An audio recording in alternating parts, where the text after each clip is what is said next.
মেজি জুই জ্বলি জ্বলি জ্বলি উঠে চকুবোৰ অঙঠা হৈ আকাশতুৰে খদিয়াৰ আকাশৰ হত ফুলে পাহি হঠাতে হৰি পৰে কেনেকৈ ভঙা বুকু চকুলো হৈ হৰে। প্ৰয়াত গণশিল্পী ৰাজীৱ শদিয়াৰ সোঁৱৰণত মাজুলী মেজিৰ জুই জ্বলি জ্বলি উজ্বলি উঠে। মাজুলী বিশ্ববিদ্যালয়ৰ অধ্যাপক ডাক্তৰ বিনোদ চন্দ্ৰ বৰাই ৰচনা কৰা আৰু ডাক্তৰ নিৰুদ বৰুৱাই সুৰ দিয়া গীতটো কণ্ঠদান কৰিছে জনপ্ৰিয় কণ্ঠশিল্পী বিপিন চাওডাঙে। ৰাজীৱ শদিয়াক শ্ৰদ্ধাৰে সোঁৱৰণ কৰিবলৈহে গীত গোৱা হৈছে। কিছুমান লোকে সমালোচনা কৰাৰ দৰে ধন ঘটিবলৈ নহয় বুলি কয়। ৰহে ৰৈ ঐ গীতটো লৈ হোৱা বিতৰ্কলৈ বিপিন চাওডাঙৰ গুৰুত্বপূৰ্ণ মন্তব্য। মই এই গীতটোৰ চুৰ কৰা নাই। কণ্ঠশিল্পী লোহিত গগৈয়ে ৰচনা কৰা গীতটো লোহিত গগৈ আৰু প্ৰয়াত শিল্পী ৰাজীৱ শদিয়াৰ অনুমতি লৈহে গীতটো কিছু সলনি কৰি গোৱা হৈছিল আৰু গুৱাহাটী প্ৰেছ ক্লাবত দুয়োজনৰ উপস্থিতিত আনুষ্ঠানিকভাৱে উন্মোচন কৰা হৈছিল। স্বয়ং গীতিকাৰ লোহিত গগৈয়ে গীতটো উন্মোচন কৰিছিল। গতিকে ৰাইজক অনাহকত শিল্পীক লৈ তেনে সমালোচনা নকৰিবলৈ আহ্বান বিপিন চাওডাঙৰ। প্ৰথমে আপোনালোকৰ চেনেলৰ জৰিয়তে সমূহ অসমবাসী ৰাইজলৈ মই স্নেহ শ্ৰদ্ধা জনাইছোঁ, ভক্তি ভৰা সেৱা জনাইছোঁ। হয়, আমাৰ মাজত জনতাৰ শিল্পী ৰাজীৱ শদিয়া এতিয়া নাই। আমি এতিয়াতো একো কৰিব নোৱাৰোঁ। সকলো ৰাইজে জানিছে। আমি তেওঁৰ আত্মাৰ সদগতি কামনা কৰিছোঁ আৰু পৰিয়ালবৰ্গৰ শোকসমত্ৰ পৰিয়ালবৰ্গলৈ সমবেদনা জ্ঞাপন কৰিছোঁ।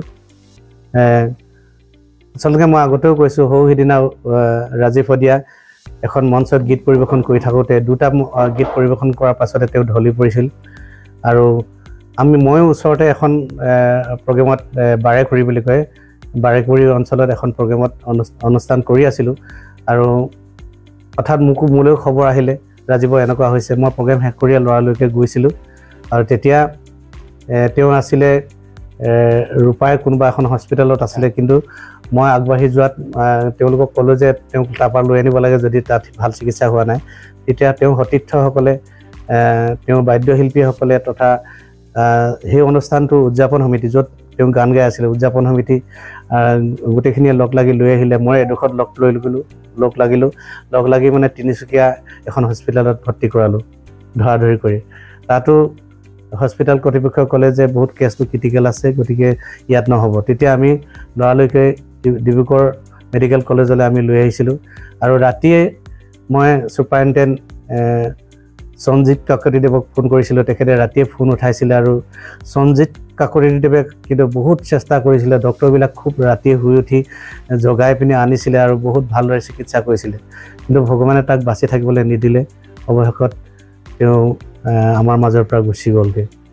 আৰু আপুনি গীতটি সংক্ৰান্তত কৈছে, আচলতে গীতটি মই কৰিছোঁ। গীতটি মই লিখা নহয়, ডক্টৰ বিনোদ চন্দ্ৰ বৰা দেৱে লিখিছে আৰু সুৰ কৰিছে ডক্টৰ নিৰুদ বৰুৱাদেৱে। তেওঁলোক ইউনিভাৰ্চিটিৰ, মাজুলী ইউনিভাৰ্চিটিৰ। আৰু এতিয়া সমালোচনা হৈ আছে মই ধন ঘটিবৰ কাৰণে এইটো কৰিছোঁ। আচলতে মানুহে সমালোচনাৰ নামত কেৱল সমালোচনা কৰিছে, সেইটো ভগৱানে বুজিব। মই কিন্তু ধন ঘটিবৰ কাৰণে এই কামটো কৰা নাই। ৰাজীৱক ভাল পাওঁ, গান এটা গাবলৈ মই চেষ্টা কৰিছিলোঁ, তাৰ নামত তেওঁলোকে লিখি দিলে, তেখেতলোকে লিখি দিছে, মই গীতটো গাইছোঁ। গীতটো এনেকুৱা ধৰণৰ, মেজি জুই জ্বলি জ্বলি জ্বলি উঠে চকুবোৰ অঙঠা হৈ আকাশতুৰে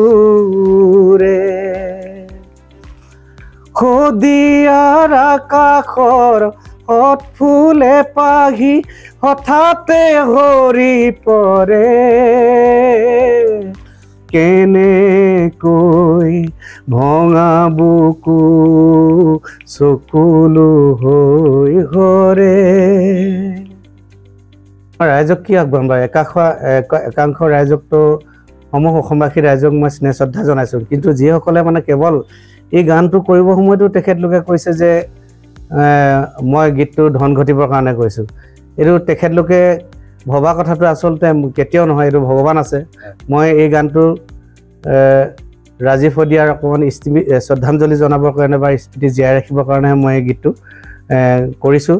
আৰু দুজন আচলতে ডক্টৰ বিনোদ চন্দ্ৰ বৰা ডক্টৰ নিৰুদ বৰুৱাদেৱে আচলতে মোক গীতটি গাবলৈও অনুৰোধ কৰিছে আৰু মোৰো হেঁপাহ আছিলে এটি গীত কৰা সেইকাৰণে কৰিছোঁ মই ধন ঘটিবৰ কাৰণে এইটো কৰা নাই আৰু মানুহে কেৱল সমালোচনা নামত সমালোচনা কৰে ৰহদৈ গীতটোৰ কথাও এতিয়া সমালোচনা হৈছে মই গীতটো চুৰ কৰিছোঁ আচলতে ইয়াত ভগৱান আছে মই গীতটো চুৰ কৰা নাই গীতটো আগতে লোহিত ককাইদেৱে লিখিছিলে আৰু লোহিত ককাইদেৱে কৰিছিলেও গীতটো নচলিলে ভালদৰে তাৰপিছত ৰাজীৱ শদিয়াই কৰিছিলে ৰাজীৱ শদিয়াও নচলাৰ পিছত তেওঁতে আমি আলোচনা কৰি গীতটো আগতে ৰাজীৱ শদিয়াই যেতিয়া কৈছিলে ৰাজীৱ শদিয়াক কৰিবৰ কাৰণে মই পইচাও দিছিলোঁ ভিডিঅ' কৰিবৰ কাৰণে তাৰপিছত অৱশেষত এবছৰমান প্ৰায় 1-1.5 বছৰমান নচলাৰ পিছত মই তেখেতলোকক কৈছিলোঁ আৰু তেখেতলোকেও মোক কৈছিলে বিপিন গানটো দেখোন আমি ভবাৰ দৰে নহ'ল গানটো কেনেবাকৈ কৰিব পাৰি নি আকৌ মই তেতিয়া ৰাজীৱক কৈছিলোঁ দুইটাই গাম এবাৰ কৰোঁ তাৰপিছত গীতটো মই ৰেকৰ্ডিং কৰিছিলোঁ অৰূপ দত্তই মিউজিক কৰিছিলে কিন্তু গোৱাৰ সময়তো মই ৰাজীৱ শদিয়াক মাতিছিলোঁ তেওঁ গোৱাৰ সময়ত ক'লে বিপিন কাই মই নাযাওঁগৈ আপুনি অকলে গাই দিয়কচোন গানটো আমি এবাৰ গালোৱে দেখোন তেতিয়া গানটো কৰা হ'ল কৰাৰ পিছত যেতিয়া ৰিলিজ দিবলৈ হ'ল তেতিয়া লোহিত যিজনে লিখিছিলে লোহিত ককাইদেউ লোহিত গগৈ ককাইদেউক আৰু ৰাজীৱ শদিয়াক মোৰ গাড়ীত তুলি লৈ মই গুৱাহাটীলৈ লৈ গৈছিলোঁ গুৱাহাটীৰ হোটেলত ৰাখিছিলোঁ তেওঁলোকক আৰু গুৱাহাটীৰ প্ৰেছ ক্লাবত গীতটো ৰিলিজ দিছিলোঁ আৰু সেই গীতটো উন্মোচন কৰিছিলে লোহিত ককাইদেৱে যিজনে লিখিছিলে আৰু লগত আছিলে ৰাজীৱ শদিয়া আমি সেনেদৰে গানটো ৰিলিজ দিছিলোঁ আৰু গানটো অসমৰ ৰাইজে আদৰি লৈছিলে কিন্তু এইটো চুৰ কৰি কোৱা কথা কিবা সমালোচনা কৰিছিলে এইবিলাক একদম আচলতে ফকতীয়া সমালোচনা হয় এইবিলাক কোনো সত্যতা নাই এই সমালোচনাত মই সেইকাৰণে ভগৱানৰ ওচৰতে আৰু অসমৰ জনসাধাৰণলৈ আগবঢ়াই দিছোঁ কি বিচাৰ কৰে তেখেতলোকে ইতিমধ্যে ৰাজ্য চৰকাৰে তেওঁৰ পত্নীক 5 লাখ টকা অনুদান দিছে কি ক'ব হয় আমি সৌহিদিনা এখন বিয়াত চাবুৱাৰ এখন বিয়াত আমাৰ শিল্পী সমাজ তাতে বহুতো আছিলে কুসুম কৈলাশ ভিগু আছিলে গীতালীৰ পৰা আছিলে গোটেইখিনি আমাৰ বহুতখিনি আমাৰ শিল্পী আছিলে আমি এখন এপ্লিকেশ্যন লিখিছিলোঁ আৰু তালৈ CM আহিছিলে CMৰ হাতত আমি এপ্লিকেশ্যন দিছিলোঁ টকা পইচা আচলতে বহুত দিছে উপাসনাক ৰাজীৱ শদিয়াৰ অৰ্ধাংগিনীক পইচা পাতি বহুত দিছে ৰাইজে আমিও দিছোঁ কিন্তু পইচাটোৱে পইচা নহয় এটা চাকৰি লাগে সংস্থাপন লাগে কাৰণে আমি এখন এপ্লিকেশ্যন CMলৈ আগবঢ়াইছিলোঁ তেতিয়া CMে কৈছিলে বিপিন এইটো এখন পলিচি বনাব লাগিব ৰাজীৱ শদিয়াৰ নিচিনা বহুত আচলতে এনেকুৱা আছে আৰু ৰাজীৱ শদিয়াৰ নিচিনা পত্নীও বহুত আছে গতিকে আমি চাকৰি দিলে বহুত মানে হাজাৰ তেনেকুৱা আছে এজন তাল বজোৱা লোৱাও শিল্পী হয় শিল্পী সংস্কৃতি কৰ্মী হয় ভূপেন হাজৰিকাদেৱৰ নিচিনা গণশিল্পীও এজন সুধাকণ্ঠ এজন শিল্পী হয় গতিকে তাত হাজাৰ শিল্পী আছে গতিকে আমি কেনেধৰণে শিল্পীসকলক আমি চাকৰি এটা দিব পাৰোঁ এইসকলক ভুক্তভোগীক তাৰ কাৰণে আমি এখন পলিচি কৰিম পিছত তেওঁক চাকৰি এটা দিবলৈ আমি চেষ্টা কৰিম বুলি CMে আমাক কথা দিছে